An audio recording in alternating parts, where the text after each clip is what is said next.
Hare Krishna. Gauranga Ananda. Today is the appearance day of Lord Ram. So today, instead of continuing our topic on leaving your body, we are going to be speaking about Lord Ram. That's appropriate. And this is one of several classes I'll be giving today for devotees from different parts of the world. And so, here we are. And I have a special treat for you all. My computer is I have to turn it off again to try to turn it on. It's acting up. So I would like to read you a poem that I wrote many years ago that kind of summarizes the whole Leela. And I thought that would be a great way to start, if that's all right with you.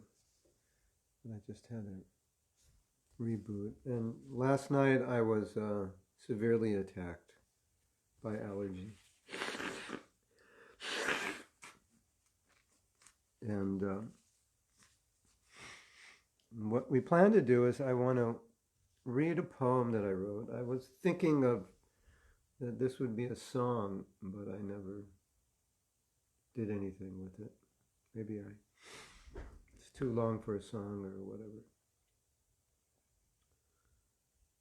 And I just want to bring this up, and we'll start with this.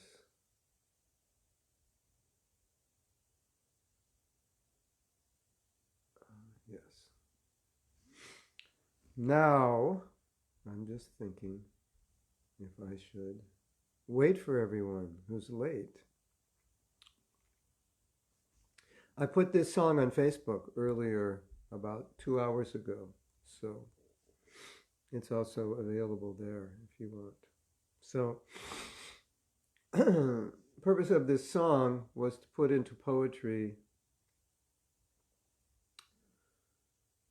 the whole story. It's like a way to remember the whole story at one sitting. So before we get into reading about Lord Ram, and basically the reading is going to be more of the philosophy behind the story. I'll read the story. And of course, the story there's unlimited depth to the story. The more you understand the story and the more you read it and read commentaries, and you see it's just like all of Krishna's Leelas, they're amazing. But anyway,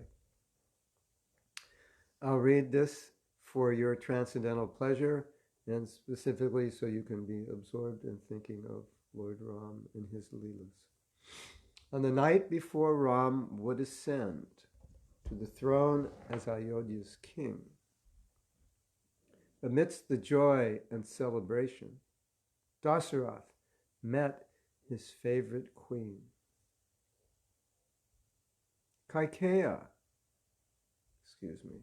not Kaikeya, it's Kaikeyi.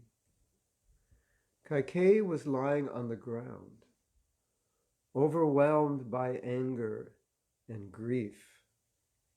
The king asked, "Why all this trouble? And how can I give you relief?" At first, she remained silent, then said she would be all right if the king could fulfill her desire, and promised to do it that night.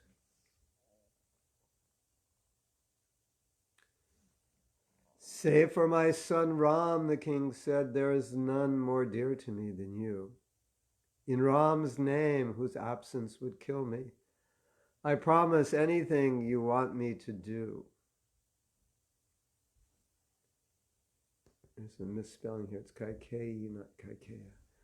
Kaikeyi said, "Do you remember long ago when the gods enlisted you to fight a fierce battle against the demons, and I was the one who saved your life?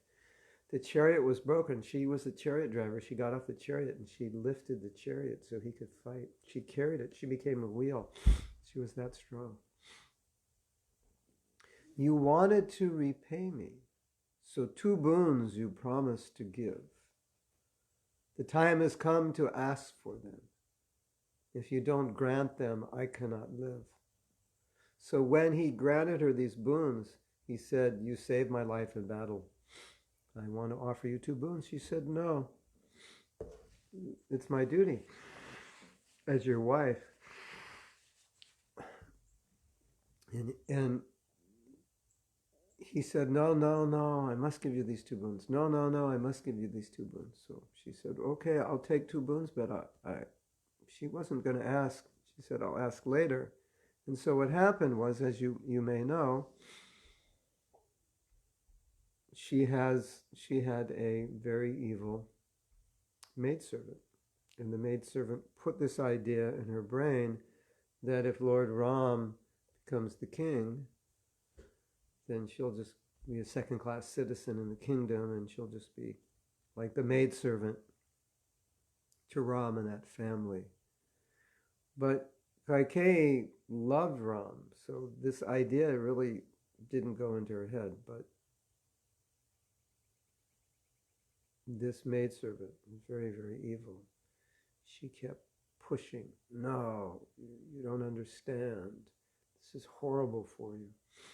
And she finally got this idea in her head that Bharat, my son, must be the king. Now, I don't know if you know this story, but Lord Ram happened to meet Kaikeyi, be with Kaikeyi, and then Dasarath and he said, I don't have any children. Why don't you let me marry your daughter and we'll have children? And then Maharaj Kaikeyi, his daughter was Kaikeyi, said, well, but you have other wives and they'll have children, and I don't want to give you my daughter unless her son will ascend to the throne. And they made a promise. It was a secret promise. Kaikeyi didn't even know that. That promise was told to her later. So when she's asking, actually it's not that just that idea was put in her head. What was the name of that servant? Who knows? Manodara? Who knows the name of that servant? I can't remember. Well, that servant put that idea in her head, but that was actually the agreement with her father when she was given to Maharaj Dasarath. And Dasarath Mantara, yes. Dasarath, Das means 10 and Rath means chariot, and Dasarath was given that name because when he fought, he could like fight in all directions, it seemed, simultaneously. And so Dasarath means, Rath means chariot, Das means 10. One whose chariot is like going in 10 directions. That was the meaning of his name. Anyway, so externally it seems like Mantara put this evil idea in her head, but it was actually ordained by the agreement with Dasarath and Kaikeyi that Kaikeyi's son would go on the throne. So it's actually happening that way. You wanted to repay me then, so 2 boons you promised to give. The time has come to ask for them. If you don't grant me them, I cannot live. So what happened was, Kaikeyi, when she got this idea in her mind, she changed her clothes, and she was wearing these dirty, old clothes, and she looked very unsheveled. She let her hair down, and she told the servants, called Dasarath. So when he came in, he saw how distraught she was. And so then she asked for these 2 boons. Yes, I remember well this promise. Please ask anything of me, dear, my dear. I'm editing while I'm writing. Excuse me for that. I wish that, and then she says, I wish that Bharat be made the king. and Ram exiled for 14 years. So that was the most devastating thing that Dasarath had ever heard. It just destroyed him. He begged her not to ask for this boon. He reasoned and pleaded and cried. Then realizing he couldn't dissuade her, he fainted and fell by her side. This was, Ram, obviously Ram was his life. And for Ram to go in exile, it wasn't even, when he was talking to her, he said, okay, Bharat can be the king. That wasn't the issue. The issue was separation from Ram, that he couldn't tolerate. That was the hard part. So he wasn't that attached to Ram being the king. He was attached to Ram being in the kingdom.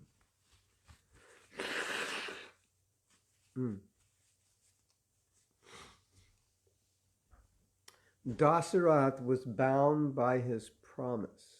His son would become the king. When Kaikeyi told Ram about his exile, the Lord gracefully accepted everything. So the way this happened was she told him, Dasarath didn't have the presence to tell him. And then Lord Ram said, Mother, if this is what you want, then I will do that. Because he was an obedient son. And he would obey whatever they want. If you want me to be the king, I'll be the king. If you don't want me to be the king, I won't be. If you want me to be in exile, if that's your desire, then I'll do that. So he set this ideal example of whatever the father wants, whatever the mother wants, he'll do.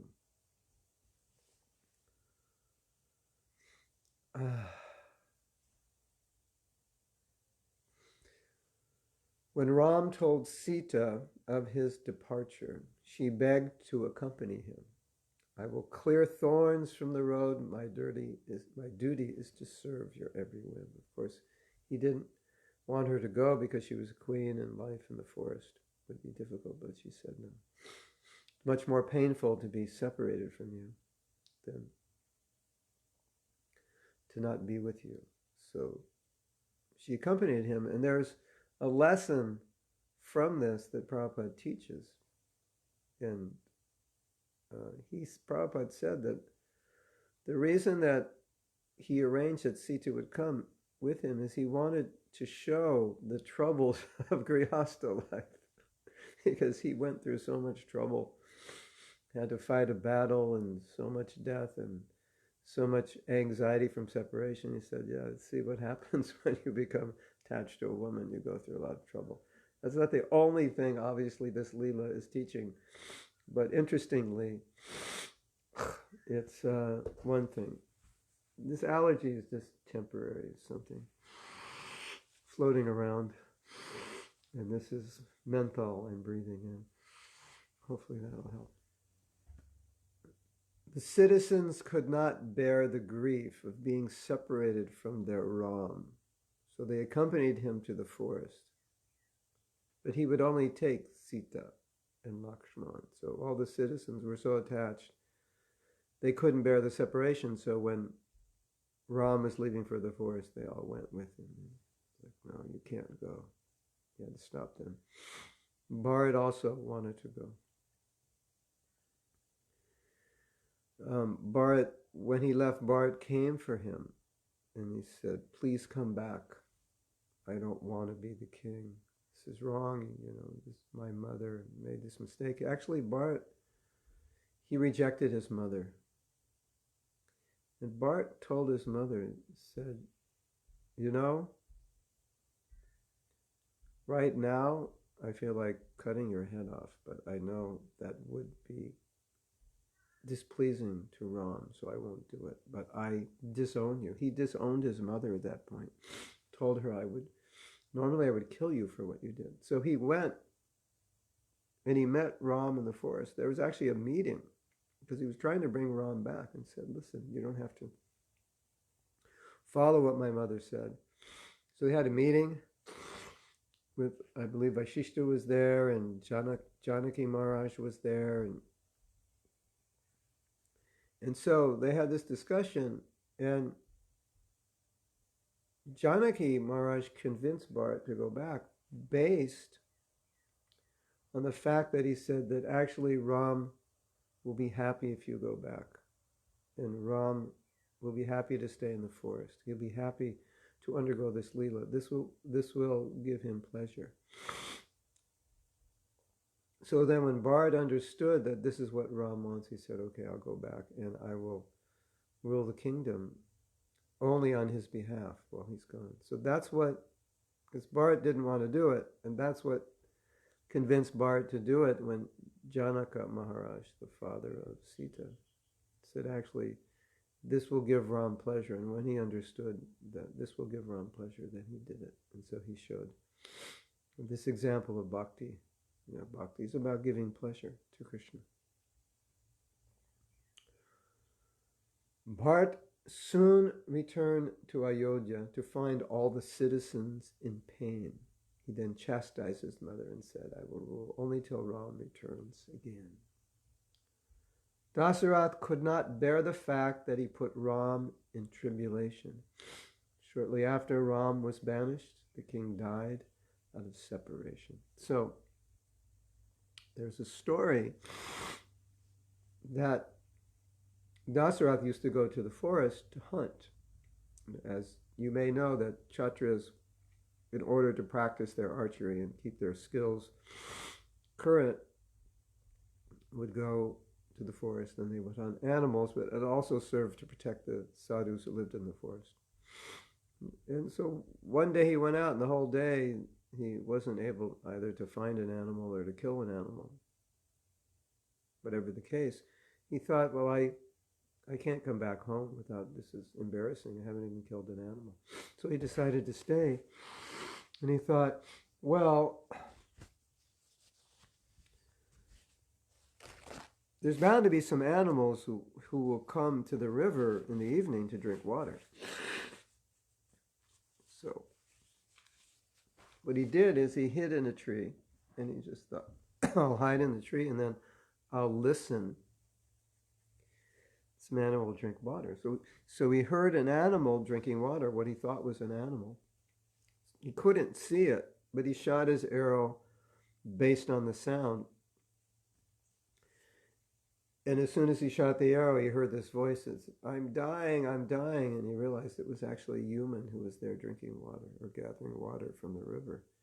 And he ran out there and he saw this young man with the arrow in his heart. And he was obviously overwhelmed by what had happened. But he couldn't save him. And this young boy said, my parents are blind and I was just coming here to get water. And I'm dying now, who's going to take care of them? Please bring this water back to them. Please take care of them. So he brought the water back. And he didn't say anything because they thought who was bringing the water back was his son, but it wasn't. His son was dead. And they kept saying, why aren't you saying anything? Who knows the name of this person? What was his name? Starts with an S. I forget his name. His name, this boy's name, I forget. Anyway, finally Dasarath explained that he had accidentally killed his son, and they said, we can't live without our son. And so they self-immolated. I believe they created, in some way they just died. They died, but they said, before they died, they said, you will also be separated from your son, and you will also die. They cursed him. They were so upset, and then they died. And that's exactly what happened. Dasarath was separated from his son, and in that separation he died. In the forest they lived in huts. Shravana, his name was Shravan. Shravan. In the forest, the boy's name was Shravan. Yeah. In the forest, they lived in huts amidst many a ferocious beast. Their clothes were made from the bark of trees, roots, and fruits were all they had to eat. And Ram actually liked living in the forest. He actually enjoyed it. They met a witch disguised as a maiden who wanted Ram to be her own. When she tried to attack and devour Sita, Lakshman cut off her ears and nose. She lied to her brother Ravana, the most powerful of evil kings. I just tried to bring Sita back for you. And look what they did to me. So she made up this story that they cut off her nose and ears with an arrow because she was just trying to get Sita and bring Sita back for Ravana, because Sita is so beautiful. And Ravana did not win her in the Swayamvara because he couldn't lift the bow. You know, in the Swayamvara, Janaki thought, okay, Sita there was a bow, Shankar's bow, Lord Shiva's bow, and it was in the possession of Parshuram. Parshuram left that bow. And when Sita was young, she used to play with the bow. And so then Janaka Maharaj thought, well, for Sita's marriage, we're going to have this bow, very, very heavy bow, and we're going to ask all the men who want Sita as her husband to string the bow. And nobody could even lift the bow. And Ravana was there. He tried to lift it. And one story says he kind of lifted it and fell back, and the bow fell on him, and he was injured. And it took a couple men to lift the bow off of him. Shurpanaka, Shurpanaka, Shurpanaka, Ravana's sister. So she makes up this lie when actually she was envious of Sita and wanted Ram as her husband.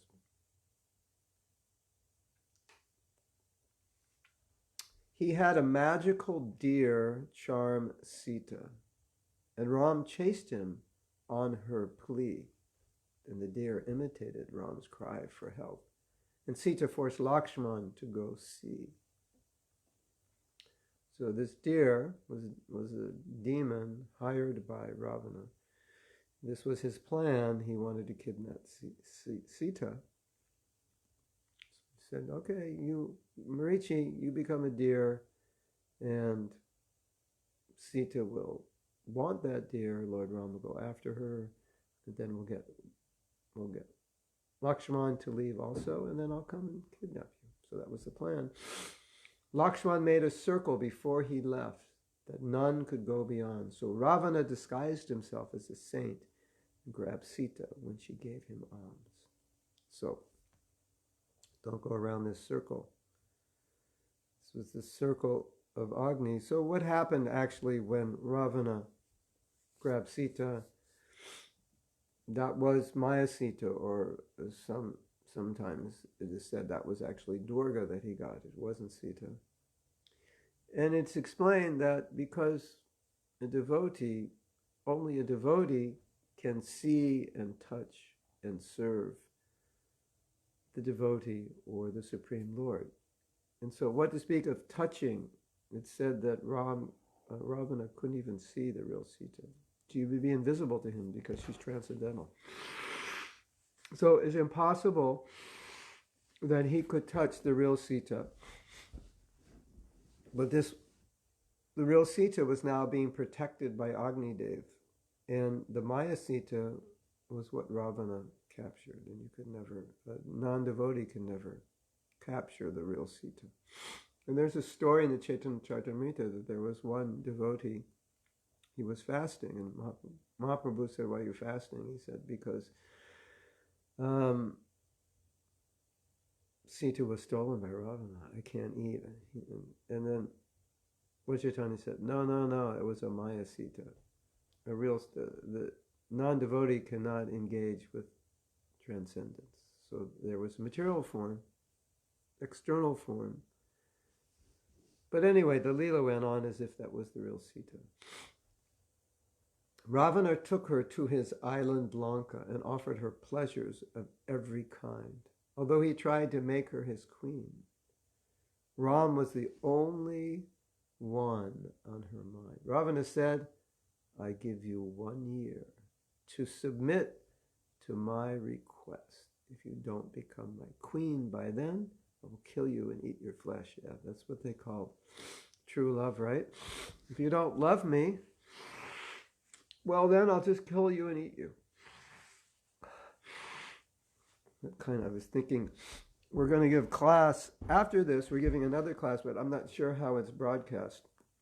You know, if you can have access to it, I'll have to find out and look at the link he gave me. If it's on Facebook or if it's on Zoom, yeah, then you can watch it. But I was thinking this morning about Ravana, and we think, oh, Ravana is just like a huge demon. He's like, look how horrible he is. You know, he's so-called in love with a woman, but if she doesn't love him, he's going to kill her and eat her. Yeah.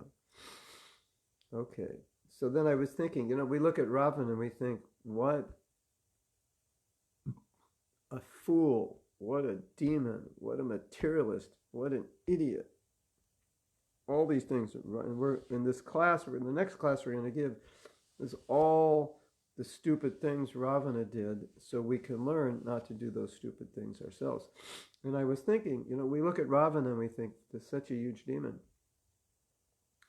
But so many of the qualities Ravana has, these little bit, we have those same qualities. And so that next class is going to be what we learn from Ravana, because, you know, even though he's doing so many horrible things, tendencies, we have tendencies, or some of those tendencies. And I just want to tell you one story in case we don't get to it. This is an amazing story. Ram and his army destroyed Lanka. Every soldier was killed. The only person remaining, excuse me, was Ram. And Ram said,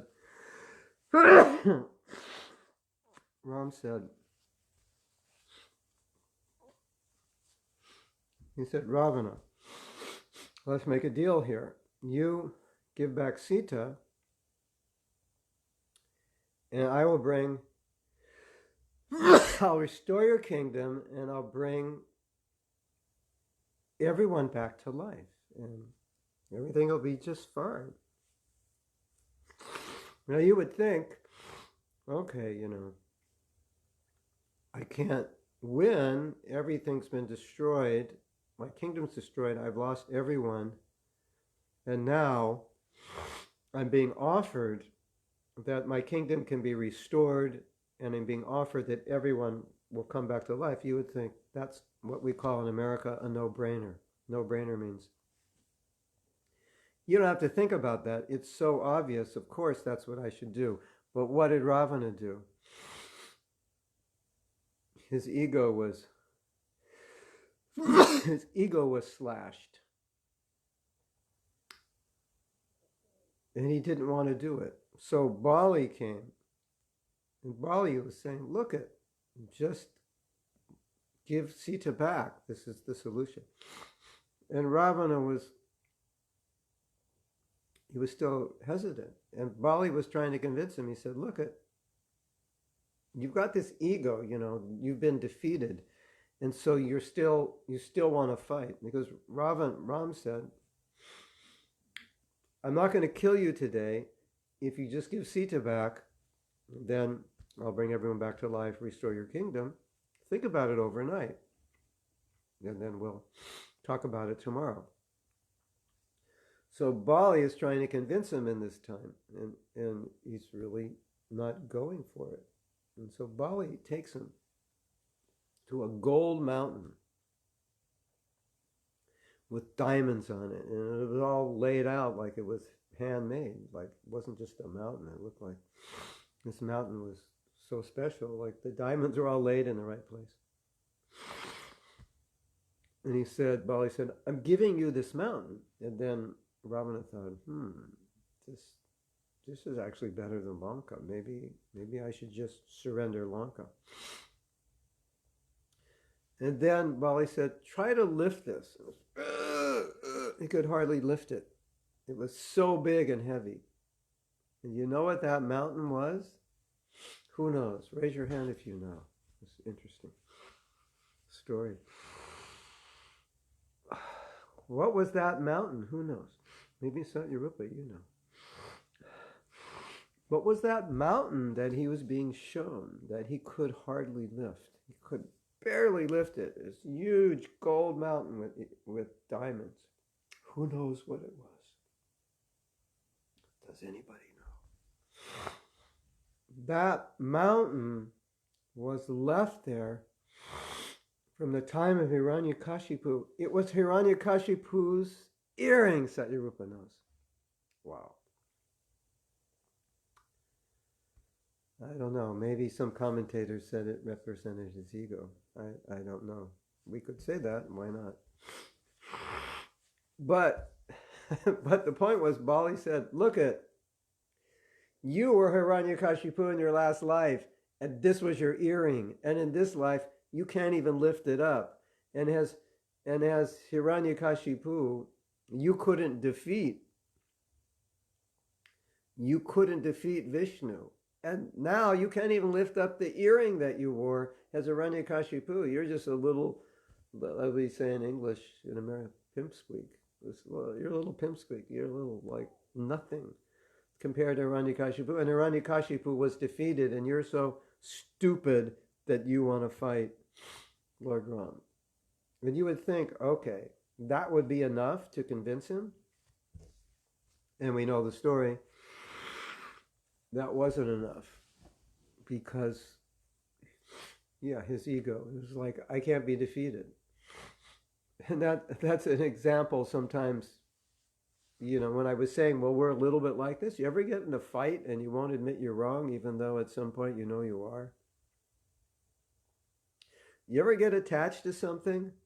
You ever get attached to something and that attachment is destructive and you won't give it up? Well, it's a little bit of what I would call Ravana Shakti in us. That is what Ravana is showing. He's attached to something, completely destroyed his kingdom, destroyed everything, everybody's dead, and he won't give up the attachment. Have you ever been attached to something that's destructive to you physically or emotionally or spiritually, and you won't give it up? I'm sure the answer is yes. Did anyone ever try to explain it to you, make sense, show you how it wouldn't be good, and you still did it? I'm sure you've done that. So that's why I was saying a little, you know, this nature of Ravana, we think, oh, what a demon, how stupid, what a fool. You know, he's going to be killed by Ram, and, you know, he's still trying to fight. Yeah, we're not much better, are we? Sometimes, yeah.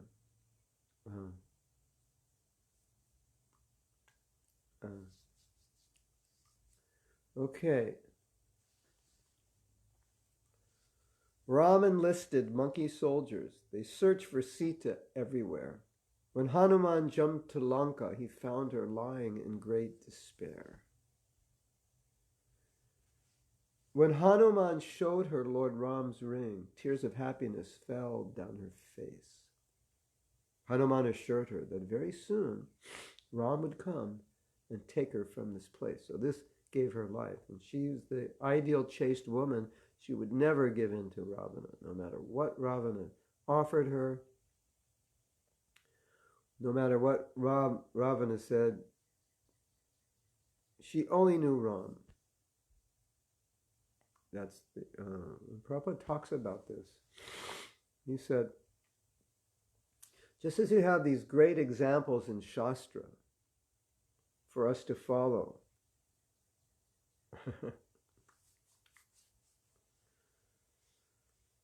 you have these examples of women like Sita and the wife of Ravana and others who were chaste women, and they were dedicated only to their husbands, no one else. And that's an example for women. And they became extremely powerful because of that chastity. So the chastity of the wife to her husband is only her husband, no other man in her mind, and dedicated. That's where a woman gets her Shakti. Even the husband is poor, even he's invalid, the wife is dedicated to him. That's the duty of the wife, and that's where she gets her power. And so Prabhupada said, so many examples in Shastra of powerful, chaste women. Women should follow those examples, and then women become powerful because of that. Then Ravana's soldiers attacked Hanuman. He killed them all and didn't tire. I'm going to put an and there.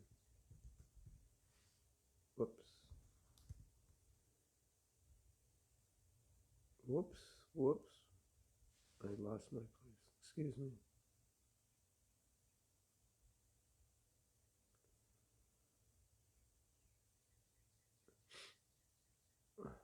Okay. Then Ravana's soldiers attacked Hanuman, and he killed them all, yet didn't tire. Excuse me for editing while I'm reading. It's kind of not proper. Ravana caught him and sent his tail ablaze, but he used it to set Lanka on fire. So they brought him into the court. Who is this? What are you doing? They wanted to kill him, and Vibhishan or one of the counselors said, no, this is according to the ethics of war. You can't kill him, but you can punish him. So they set his tail on fire. And then Prabhupada uses this example. One time, the devotee said, Srila Prabhupada, what do we do with anger? How to deal with anger? And Prabhupada said, oh, you have something you're not giving to Krishna? Like, okay, you have anger, what to do with it? You're not going to use it for Krishna? What do you mean? You use your anger for Krishna. And the example of Hanuman is always given, that he used his anger for Krishna. So here's a story. They lit his tail on fire, and then Hanuman thought, okay, let's utilize this. He was, we'll destroy Lanka. So he flew all over Lanka, and the whole place went on fire.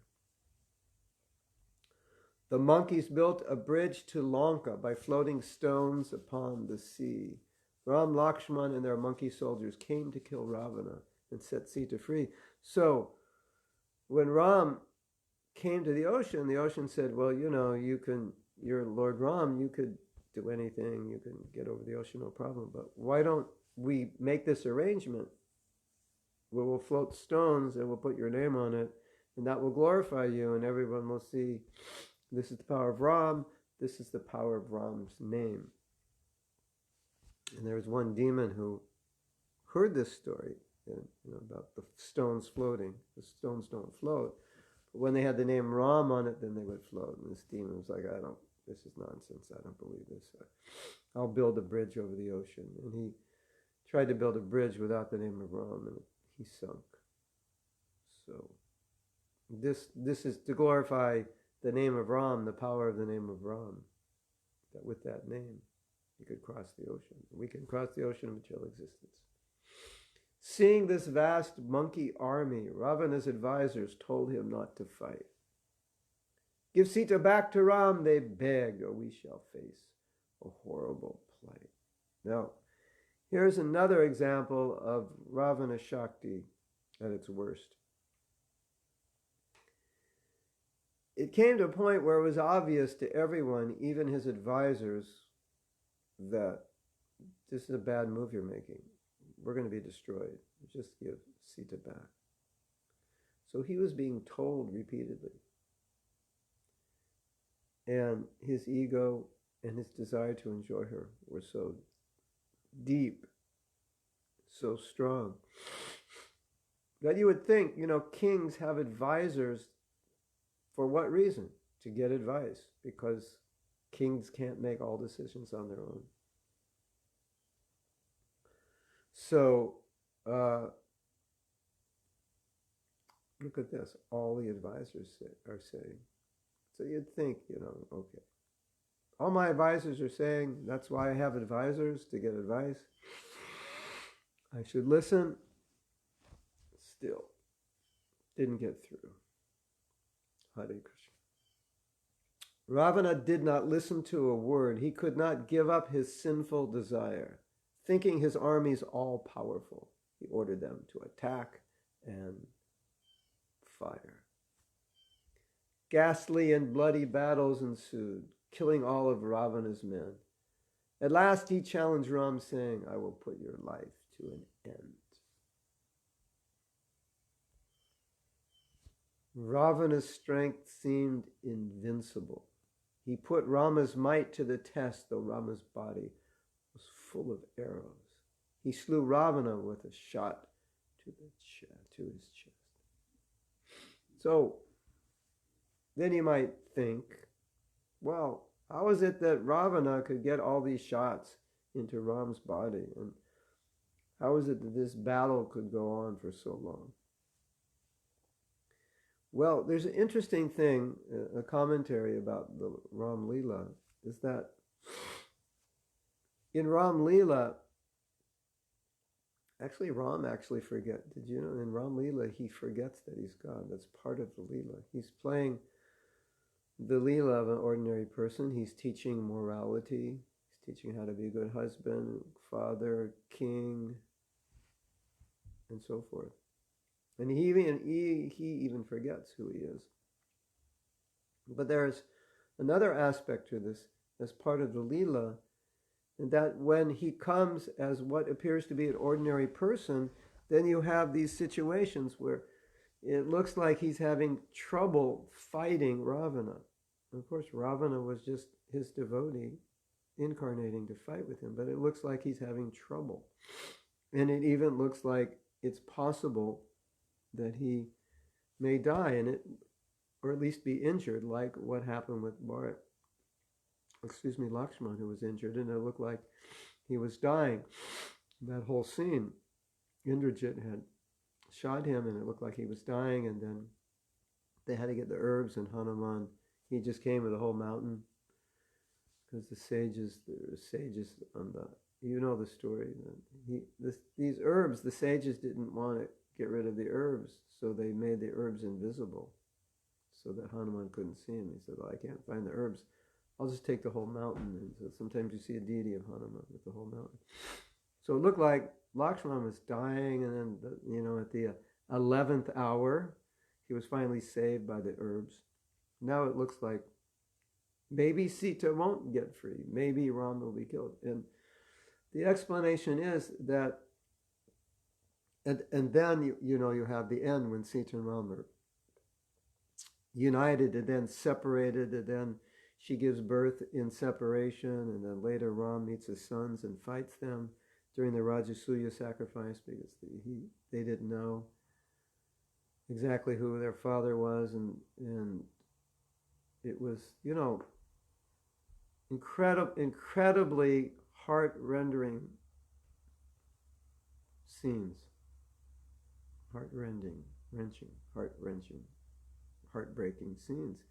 Oh, Sita's gone, Ram's in separation, then they come together, and then again separation.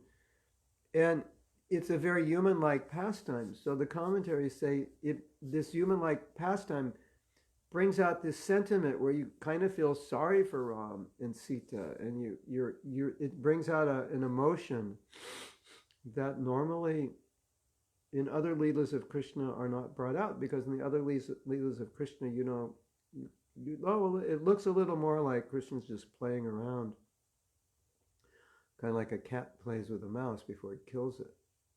But in this Leela, it's so human. Lord Rama is so much in the human position and apparently experiencing human suffering that it looks like maybe he could lose, or maybe Sita won't come back. So when you hear the story or you see the movie, that sentiment is there. People are feeling sad, but it's an emotion because it's in relation with Krishna, which is purifying us. So it brings out these kinds of other emotions that are not brought out in other Leelas of Krishna. And they come out very easily in these pastimes. Isn't it? So that's an interesting comment. And then the other thing about the separation from Sita, there's a lot of pain in Sita's life, and there's a lot of pain in Lord Ram's life when they're separated.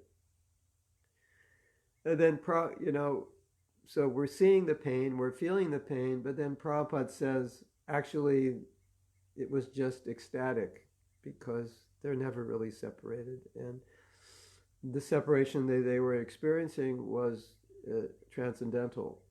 And so on the transcendental plane, there was no separation. On the transcendental plane, there was only ecstasy. But what it appears to us is that they were separated. So then we experience another kind of feeling of separation. What's the best movie? I don't know. I'm not a moviegoer. But there's an animated one that's good because it was made by devotees. The other movies, I'm not sure how bona fide they are. They come in series. We were told that we were in India. My wife and I were in India in the late 70s, and we were in Delhi. And at that time we were in Delhi, the whole city stopped. And I said, what's going on? And we found out, well, they're showing the Ramayana on television now. This multiple TV series. And we heard even the parliament, or whatever they call it in India, shuts down for that. So that must be a good one if it has subtitles. Hare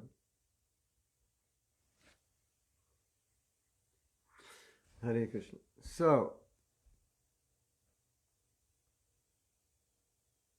Ravana's strength seemed invincible. He put Rama's might to the test. Though Rama's body was full of arrows, he slew Ravana with a shot to the chest. And he was having fun, and he told him, you're going to get killed, Ravana. You're just like a big bully. And we're going to end this business. And, this has gone too far. And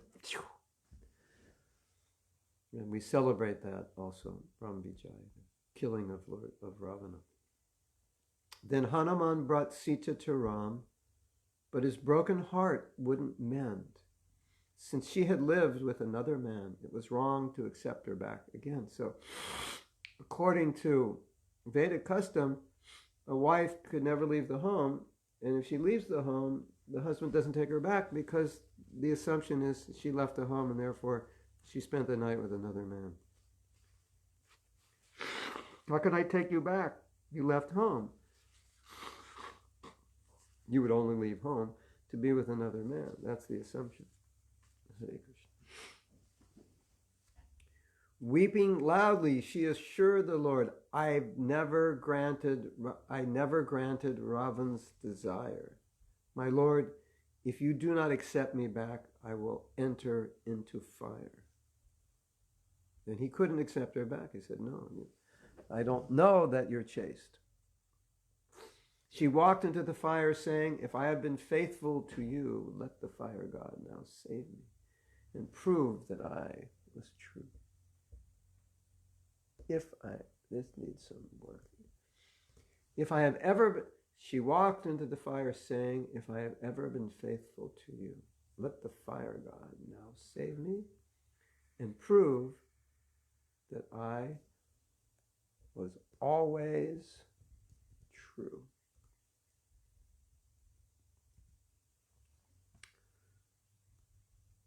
Amidst the cries of the people, Ram's tearful eyes fell on her as she walked out of the fire, and Agni declared, Sita is pure. So Agni brought her out of the fire.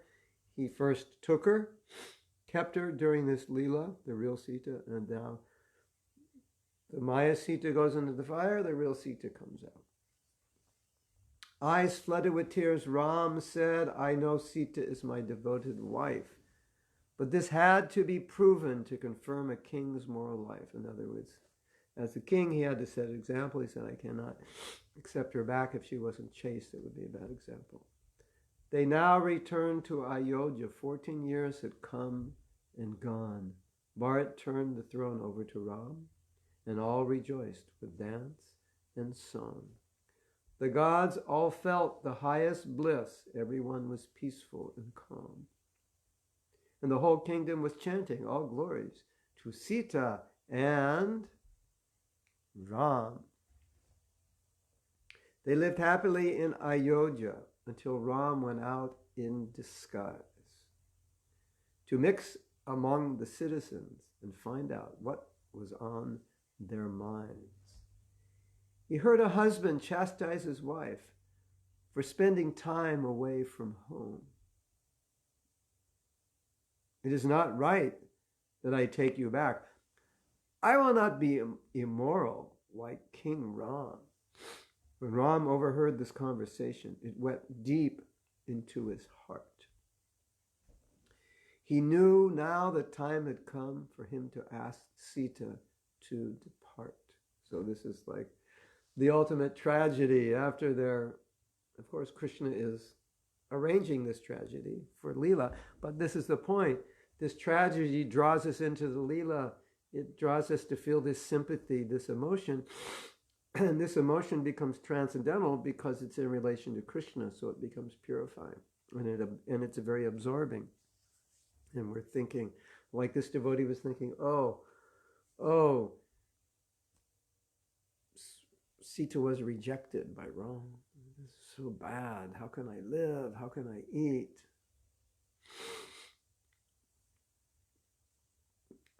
For if a king is not respected and does not set an example for all, his life will be a failure and his kingdom will be sure to fall.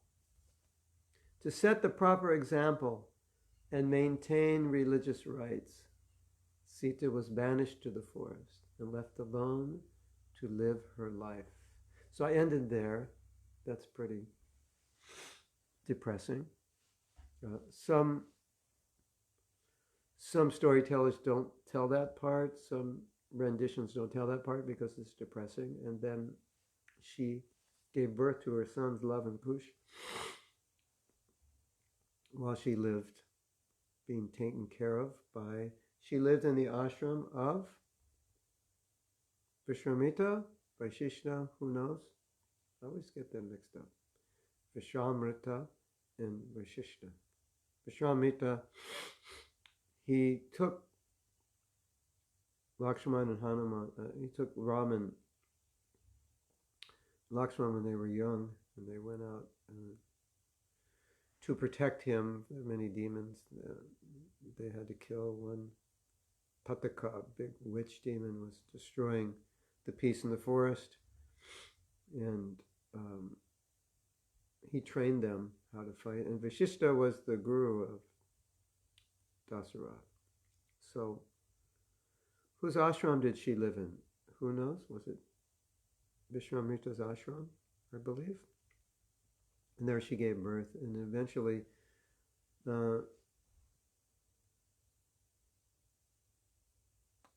Yana might... No. Who is the author of this poem? Yours truly is the author. Hare Krishna. Maybe I should finish the story, but and then Lord Ram did the Rajasuya sacrifice, where you send out a challenge horse, and if you don't accept the king, then you have to fight. Behind the challenge horse is the king's armies, and so Love and Kush didn't accept, and they fought. So then they end up fighting their own father. So it's quite a story. Valmiki. Oh yeah, right. Why am I so dull? This allergy is making me really. Brain is not functioning well. Valmiki is. Okay, so we have a little bit of time left, and I have some notes. About the philosophy of this story, the things that Prabhupada has said about this, and I wanted to read that to you.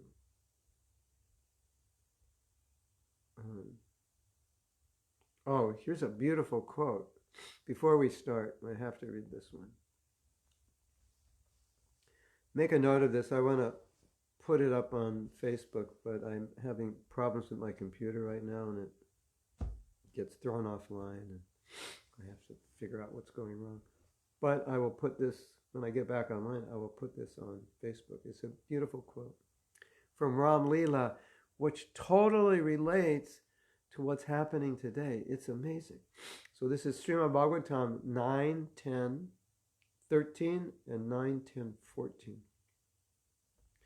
Kamaniya, if you're able to find that, I didn't send it to you, but if you're able to find it and put it up, that would be nice. And I need a supply of more tissues. Allergies. Hare Krishna. After reaching the beach, Lord Ramachandra fasted for 3 days, awaiting the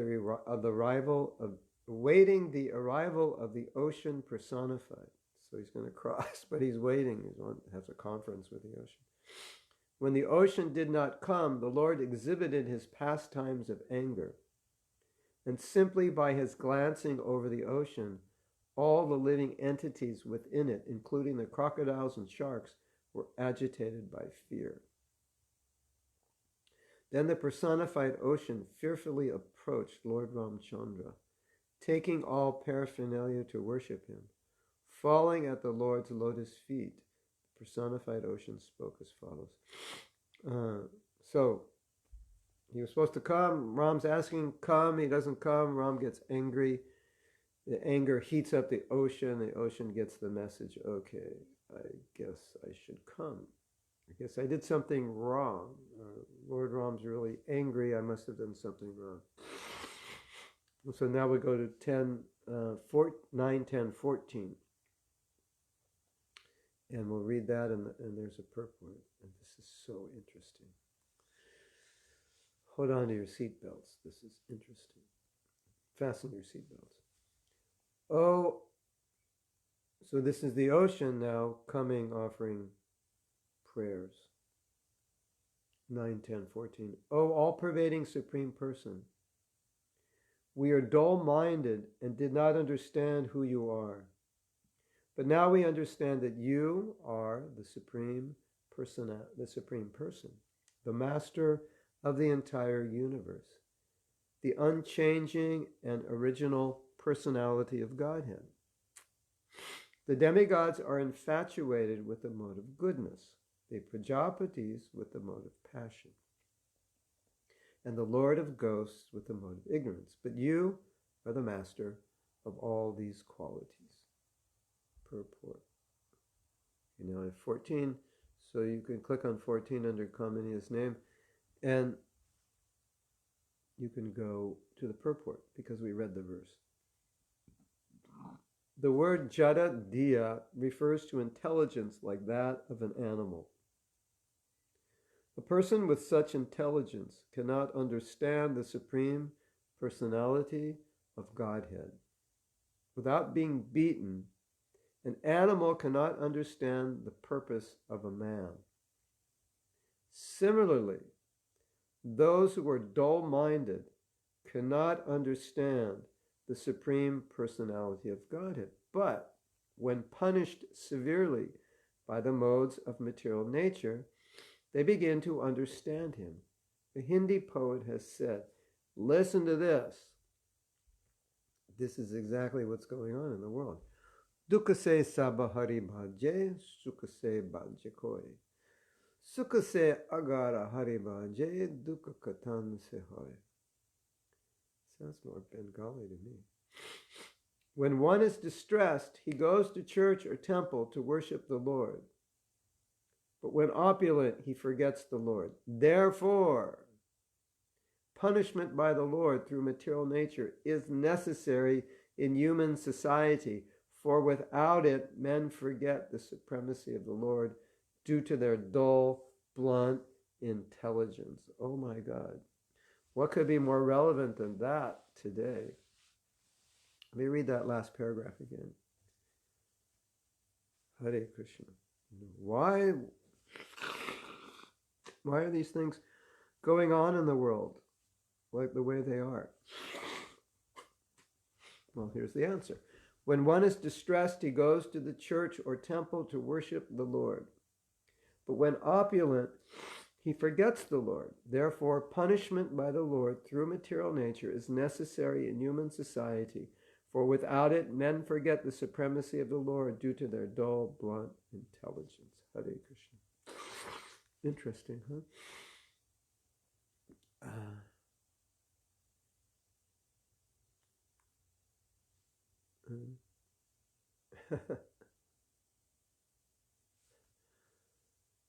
Okay, I'm going to read something here. Interesting. Yeah, well, let's just meditate on this.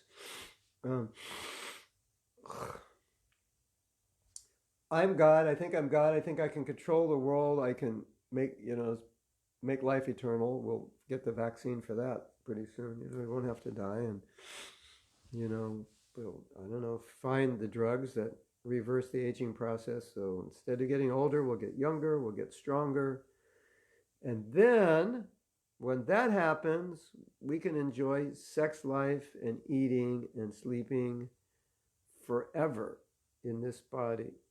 Of course, that would, if we don't die, there's going to be overpopulation problems, I would think. But anyway, you get the picture. And so material nature has to come and say, hey, are you crazy?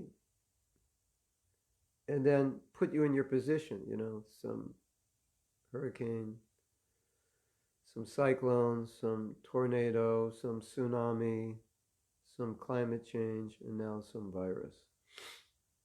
And say, wait a minute, this virus is like, this little virus has changed the whole world. You want to change the whole world? Well, you're not as good as this little virus. So, hello everyone, wake up. Now the question is, will people understand this, or do they need something bigger to understand? That's the question. I don't know. I can't answer it. My intuition is some people will understand, but it's probably going to go back to business as usual. The massive population thrive on ignorance, basically. Keep their head in the sand, everything's good. Okay, so we have a comment here. I heard yesterday in the Sringa Nandadas Prabhu's study group on Ramayana that even Lord Ram had to pray to Lord Shiva for forgiveness because Ravana was Lord Shiva's devotee, and Lord Ram killed Ravana. So what happens if we unknowingly are causing excuse me, offenses to any Vaishnava who may be told lots of lies to us and harbors offenses to you? How can we rectify this offense? Well, it's an interesting question. Now, sometimes I think, or I see that devotees are offended, but I know the devotees who are offended maybe have done something wrong or are not doing so well now, but in the past they were like dear empowered servants of Srila Prabhupada, or dear empowered servants of their Guru Maharaj. And their Guru Maharaj may have great affection for them. And so by offending them, we're actually offending their Guru. So we should be careful because, devotees feel like, yeah, well, you can criticize anybody, but that may be okay if the person is actually doing something horrible. But at the same time, that person may be very dear to their Guru, and by criticizing them, you're also indirectly criticizing or at least hurting their Guru. So that was the sense of the example that Ram is setting. Okay, I respect you, Lord Shiva. You're one of the demigods. So now I've killed your devotee, so please forgive me, but this was necessary. So sometimes there is also this, I must do this, it was necessary, but I'm asking forgiveness because it may have offended you, although what I did was proper.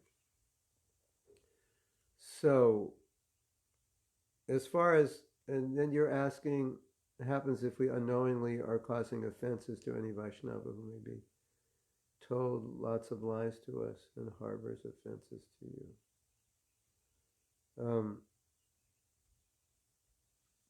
That's an interesting question. Because, you know, if someone is offending someone and lying, and then, you know, we think, well, I don't want to offend that person because he's a devotee. You know, the question comes, is he actually a devotee? Because devotees don't offend and devotees don't lie. If this is what this person's doing, that is one question to ask. Am I actually offending devotee? The second question is, if this person, by their lying and offending, is harming others, disturbing the faith of others, then we must call a spade in that situation. And that would not be offending. That would just be protecting. That would be telling the truth. And if you want to use this example here of Ram and Lord Shiva, then you could write to that person's guru and say, you know, if I've committed any offense to you because this is your disciple, please forgive me, but it was necessary to speak as I spoke, just as it was necessary for Ram to kill Ravana. That's what I would say about that, if I understood your question or comment correctly.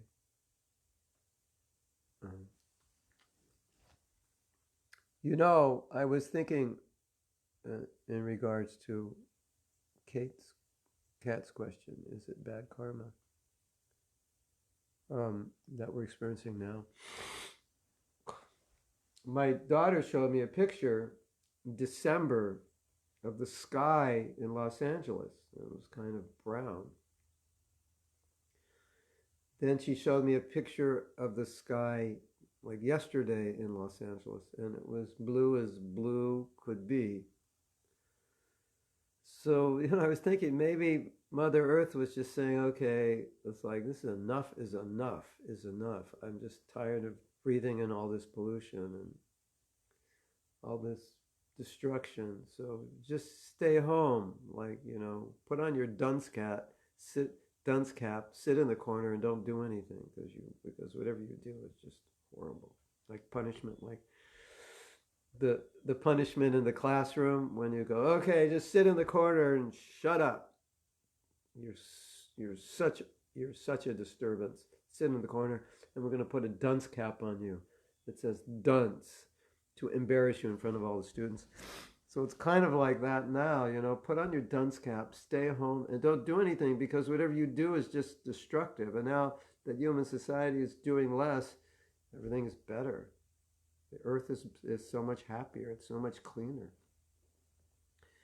And I mean, where I live, it's always kind of clean, but it feels much cleaner now than ever before. I just went and walked in a forest yesterday, and I've never smelt it that sweet before, or that strong. So, yes, Mother Nature may have just said, okay, I got to get you guys to stop for a while because this is like too much. And then the interesting thing, I think it's going to be very interesting when the countries start saying, okay, well, it looks like now that very few people are left who have the virus, so we can go back to business as usual. Then I'm wondering if people are going to say, well, you know, now in reflection, business as usual is not really great. And the way things have been is kind of nice. And, you know, that's going to be interesting. But the other interesting thing that I just heard is domestic violence has gone up 40% because people don't know how to live with one another. And it's really bad for people who have dysfunctional parents because now the kids are home all day with them.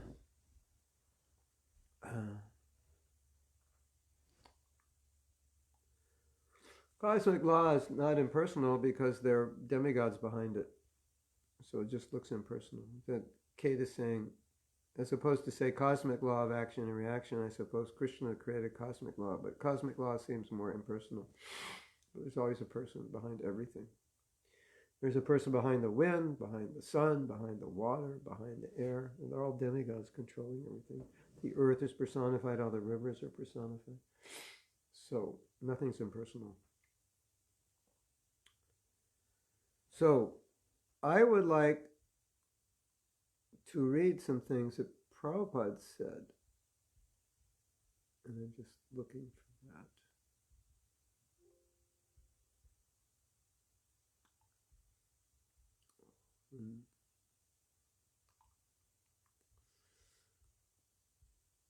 I was reading this morning. These are notes that I had compiled at one point in time.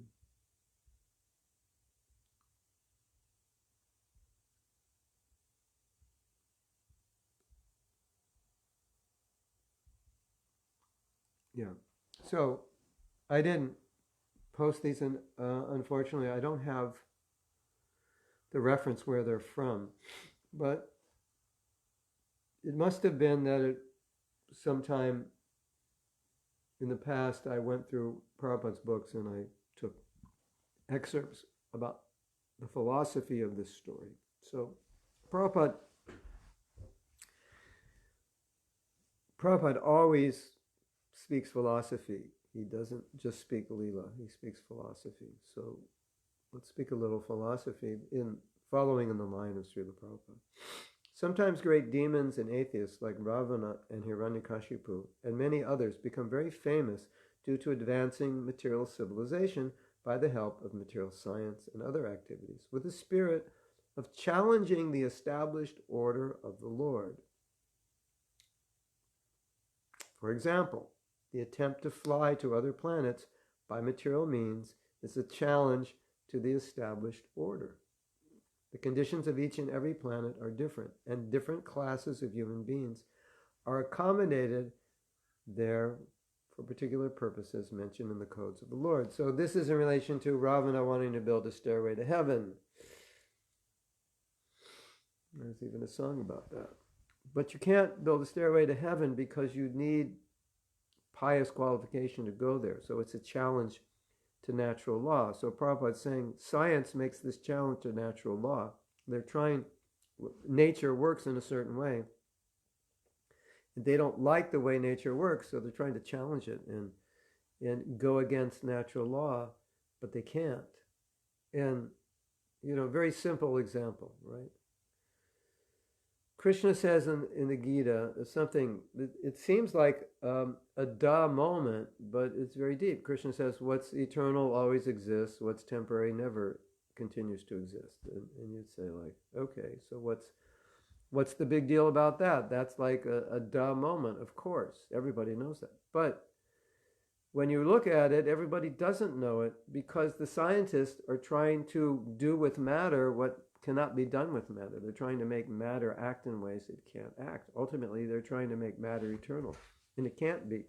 We cannot live eternally in this body, and that's their ultimate goal. So if matter is temporary and it can't be eternal, why would you ever try to think in your imagination that we could make life eternal, live on forever? You would never think like that. So a simple statement, if it's material, it won't last. If it's spiritual, it will. Then you would think, okay, we want eternity. We're trying to do it matter. Here Krishna says it doesn't work with matter, it works with spirit. Spirit's already eternal. You don't have to make it eternal. It already is. So just connect to that, everything's fine. So that one simple statement just solves the whole problem. Why spend your whole life in the laboratory trying to find something eternal in this world or create something eternal when it already exists? So that's the idea. That's what Prabhupada means. They're fighting against nature. It doesn't work that way. But because you don't want to take Krishna's advice and Krishna's process, then you try to do it your own way. And then what happens? You die in the process. You're trying to make life longer or eternal, and then you die while you're doing it because that's nature's law. You're only going to live so long. So you can't go to heavenly planets with spaceships. And even if you land on the planet, you didn't actually land on the planet. Because you can't land, like for example, you can't go to the moon in a Earth body because Their bodies are ethereal. So even if you went in an earth body, if that were possible for the sake of discussion, you actually didn't go there, you didn't see anybody, because you're not entering into the actual atmosphere of the moon. So that's also interesting, right? So the next thing. A powerful devotee of the Lord is, by the grace of the Lord, more than the Lord himself. The personality of Godhead, Sri Ramachandra, attempted to bridge the Indian Ocean to reach the island of Lanka. But Sri Hanumanji, the unalloyed devotee of the personality of Godhead, could cross the ocean simply by jumping over it. The Lord is so merciful upon his pure devotee that he presents his beloved devotee as more powerful than himself. Interesting, right? You say, why, if Krishna could do something, why doesn't he do it personally? He'd rather glorify his devotee and let his devotee do it. He'd rather give his power to the devotee and let the devotee use his power, and then the devotee becomes glorified. So the example is Hanuman. Lord Rama had to walk over the ocean, and Hanuman jumped over it. You know, when Hanuman was jumping over the ocean, he was being attacked by different demons, and the demons represented different forms of Maya that attack us on our way back to Godhead. So, does anyone know who attacked him and what those forms of Maya represented? I can't remember right now. I think there were 3 demons, and each demon represented one form of Maya. Anybody know that? Who attacked Hanuman? Anyway, maybe some of you remember. You can put it in the chat if you remember who attacked Hanuman and what anartha they represented. But the point is, the point was made in the service of Krishna, when you're doing some especially amazing and important service, like Hanuman was doing, then Maya will try to throw a wrench in your service through attracting you to something in this world. I think that was one aspect, being attracted, and one aspect was ego, and I forget, maybe I could find it later and post it. It's interesting though. Anyway, Hanuman was successful, and he's glorified. So this is nice. Okay, so let's read the next one. It is possible that some extremely powerful personality within or without the universe may sometimes show more power than the Lord himself. Still, the pure devotee knows that this power is a vibhuti, delegated by the Lord, and such a delegated powerful living entity is never independent. Sri Hanumanji crossed the Indian Ocean by jumping over the sea, and Lord Ramchandra engaged himself in marching over the bridge. But this does not mean that Hanumanji was more powerful than the Lord. Sometimes the Lord gives extraordinary power to his devotee, but the devotee knows always that the power belongs to the personality of Godhead, and the devotee is only an instrument. The pure devotee is never puffed up like the non-devotee class of men who falsely think that they are God. It is astonishing to see how a person who is being kicked by the laws of the Lord's illusory energy at every step can falsely think of becoming one with the Lord. That is so true and so funny. Let me read that again. It is astonishing to see how a person who is being kicked by the laws of the Lord's illusory energy at every step can falsely think of becoming one with the Lord. Maya is very strong. From all objective points of view, we're just insignificant living entities being beaten by material nature. And then somehow or other, the ego is so huge that one can think, actually, I'm God. I just haven't realized it, but I'm God. Yeah, you're the God who gets beaten by Maya.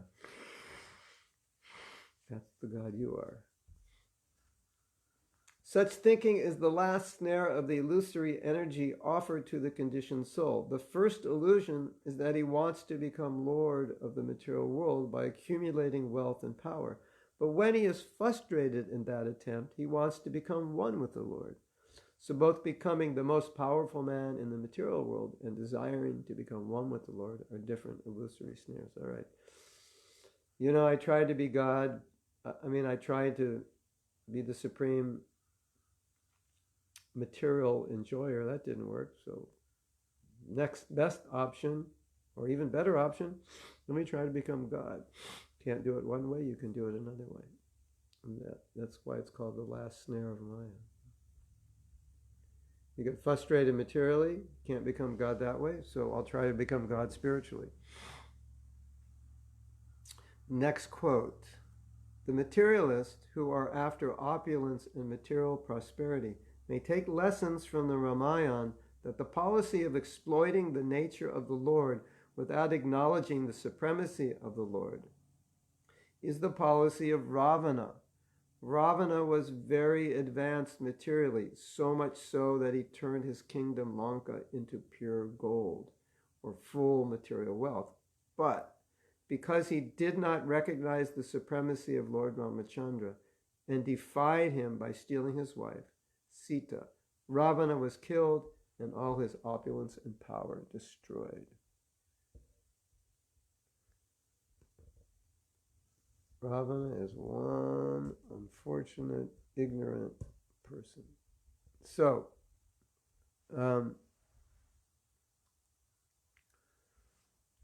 will I be posting these notes? I can, if you want me to. You want me to post them on Facebook? Oh, I can. Where should I post them? Send them to you? Put them on Facebook? Yeah, I can put them on Facebook. So the point Prabhupada's making here is the policy of Ravana is to exploit nature without acknowledging the supremacy of the Lord. Yeah. So what's the example that he didn't acknowledge the supremacy of the Lord? He kidnapped Sita. Yeah, okay, I'll put it on Facebook.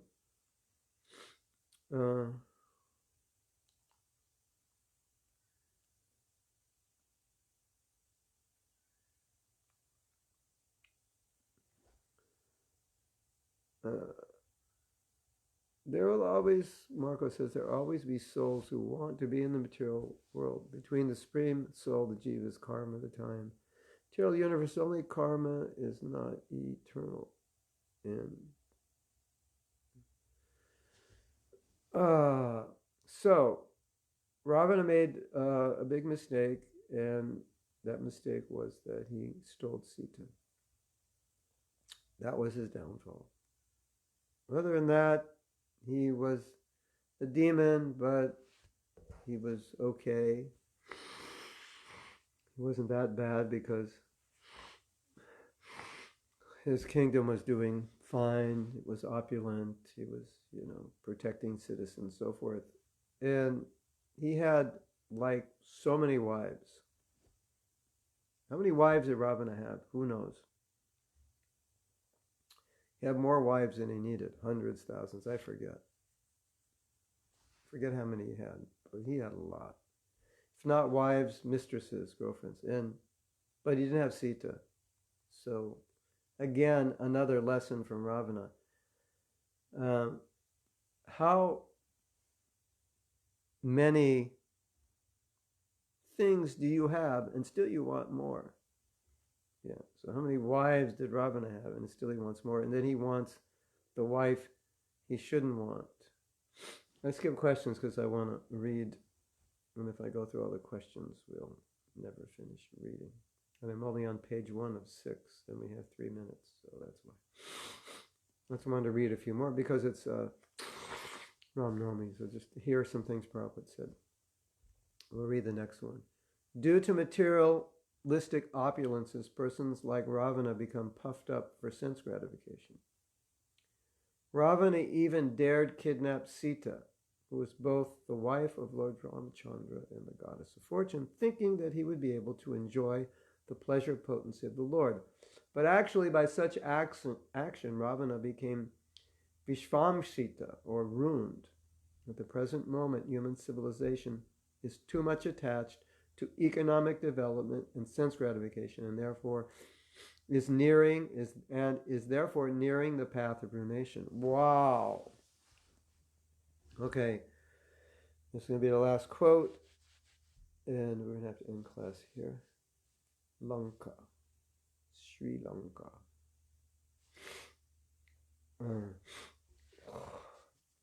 Look what Prabhupada says. Human civilization is too much attached to two things: economic development, which is another way of saying money, making more and more money, expanding the economy, and sense gratification. Well, they go together. You need more money for sense gratification. If you want sense gratification, you need more money. So naturally, in materialistic society, its whole goal is to expand the economy, because then everybody gets more sense gratification, which is the goal of this culture and society. More sense gratification, need more money, get more money, more sense gratification.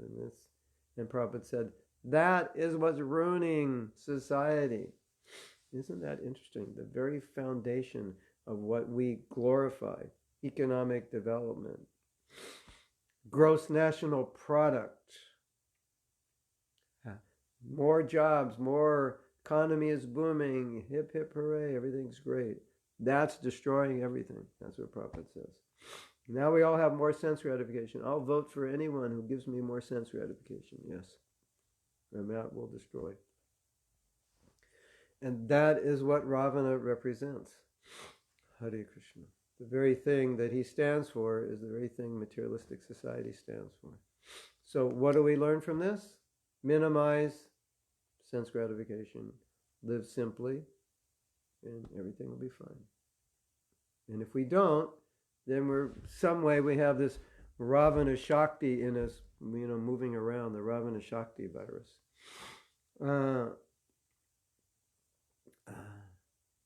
Jalaneti. Yeah, I used to do Jalaneti also. It didn't work so well for me. I have other plans. Stand on my head, yeah. Okay, so it's 9:30, and I want to end here because I have another class coming at 10 or 10:30. That's a half hour, an hour. And I wanted to read a little more for that. And when I get off, I will find out how that class is going to be broadcast. And that class is all about Ravana, the things Ravana did and what we can learn. I have a file on that. Last year, I think I gave 6, you can go to my SoundCloud, I gave 6 or 7 classes on Ravana. And my whole point was, there's so much you can learn from the demons in Krishna Lila, because they do everything wrong. And you learn not to do what they did. At least that's what they teach us. So I thought that was interesting, and I got a little absorbed in Ravana Katha, because I realized there's so many things that he did wrong that we also do wrong, that we can learn from. So that's there also. But I'm going to go now, and then we'll see you tomorrow at the same time. And as far as the other classes, I'm actually giving 3 more classes today. One will start at 10 or 10:30, and then when's the next one? Oh my God, I forgot. Where's the next one? Oh, the next one is going to start at noon, and that's going to be translated into Russian. And then the next one will be at 7 p.m., and that's going to be translated into Spanish. So I'll put all that up on Facebook for all those who are interested, and then when I find out exactly the links, and I can send it to Radhapriya, and she'll also send out an email to everyone who is on the list. Hare Krishna. So obviously, there's more to say. about this Leela, and this is, what I could say in an hour and a half. And just so much. I mean, you go on forever. That's the idea of Leela. But anyway, hopefully you can get on the other classes and we can talk more. And I will post some more things about this. There's a lot to say. How do you get added email list? Go to mahatmadas.com and then it'll say online class notifications somewhere, and then you just sign for that, and then when we,